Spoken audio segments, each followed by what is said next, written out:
Government, at both national and local level, has a duty to protect its citizens against all known threats. In addition to the need to protect our shores from invasion, there now come new threats born of a modern age. Three threats in particular stand out very clearly: the risk of financial meltdown, the threat of excessive carbon emissions, and the threat of wider environmental pollution. Over the past 10 years or so, Europe has followed a policy allegedly designed to reduce environmental pollution by reducing waste and, as far as possible, eliminating landfill, especially landfilling biodegradable wastes.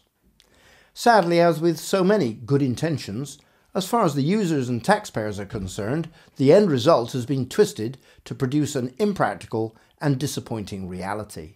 Here we are talking about segregated waste collections. Of course, from the contractor's point of view, this practice has produced a much rosier glow. The segregated waste system allows them to pick up waste as often as they can, carry it as far as they can, repack it as many times as they can, whilst they charge as much as they can, as often as they can. Not only that, waste is becoming increasingly valuable, and yet more than a few council contracts effectively give ownership of the waste collected to the incumbent contractors for nominal fees. Not content with such generosity, more than a few councils have been systematically overcharged by sophisticated manipulation of the waste flow classification and waste tonnage returns. This practice is clearly illegal, but experience shows that leading players in the waste industry have been allowed to get away with it by our previous government, who also created that other absurd policy, bin tax, which carries draconian fines for disobedience. I ask you, is this not hypocrisy of the first order? But with the advent of the new coalition government, times are changing, and they are changing fast. The new government lost no time in announcing that there would be no bin taxes. They added that there would be incentives instead. Good idea, but expensive to implement. I am sure the new government can see those dangers as well, and will hopefully appreciate the arrival of a new system where financial encouragement is not necessary. For under JTP, all who put out waste will automatically take part. Shortly after the coalition came to power, Environment Minister Caroline Spellman said that Britain had to look for new ways of dealing with waste. She emphasised the need to divert biodegradable waste from landfill. No doubt she had in mind the significant fines that the EU could levy if Britain misses the target set out in EU Directive EC 31/1999. And miss them we will unless new thinking is applied. Shortly after that, Communities Minister Eric Pickles MP announced that he was going to instruct the Audit Commission to cease downgrading councils for collecting residual waste at intervals of less than 2 weeks. This all goes to show that the Minister clearly recognises the threat that bi-weekly collections pose to public health. Clearly, British waste authorities are in for a challenging time. Despite the new government taking the trouble to signpost the way towards a new future, the early indications are that few have started exploring new problem-solving solutions. Recent interviews with 2 local executive councillors in my own local council showed a divergence of opinion on the subject. One said, "We don't know what to do."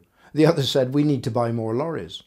It was interesting to note that even though Caroline Spellman has clearly called for new thinking, neither councillor was able to think in terms of new technology. Is that because they did not have the knowledge to think laterally? Certainly possible.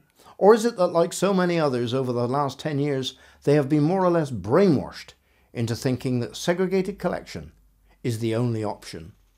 Perhaps it's a bit of both, but in some quarters it might equally be tainted by the continuation of an alternate agenda to which those outside the inner circle are not privy, an agenda linked to money and other benefits. Years ago, such a notion would have been dismissed out of hand. The label conspiracy theorist would have been instantly applied. However, in the wake of the parliamentary expenses scandal, such reasoning, whether true or false, is the first thing that jumps into the minds of an increasingly cynical electorate. That cynicism is reinforced when one reads reports recounting how the established waste industry has behaved as it has evolved over the last 10 years. Newspaper articles with photographs of segregated waste being thrown into the same lorry are now commonplace. Armed with such cynicism, that same electorate has already shown just how ruthless it can be in ejecting those it suspects of being less than transparent. And that is why transparency of policy making is now so important to those who are presently in power and who wish to stay in power by retaining the goodwill of that same increasingly cynical electorate. From out of that cynicism there arise two essential issues which any review of waste management must resolve. We are talking about cost and carbon footprint.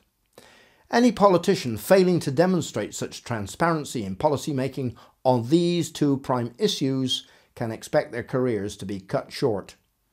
With the new coalition government now calling for radical thinking on compliance, cost and carbon footprint, I know that the time has come for JTP to be offered to all councils and waste authorities across the land. If you feel that there is a case for the JTP system being considered in your area, then please use our online contact form so that we can give you more information on how we might bring the benefits of JTP to the voters that you represent. Until we meet again, goodbye.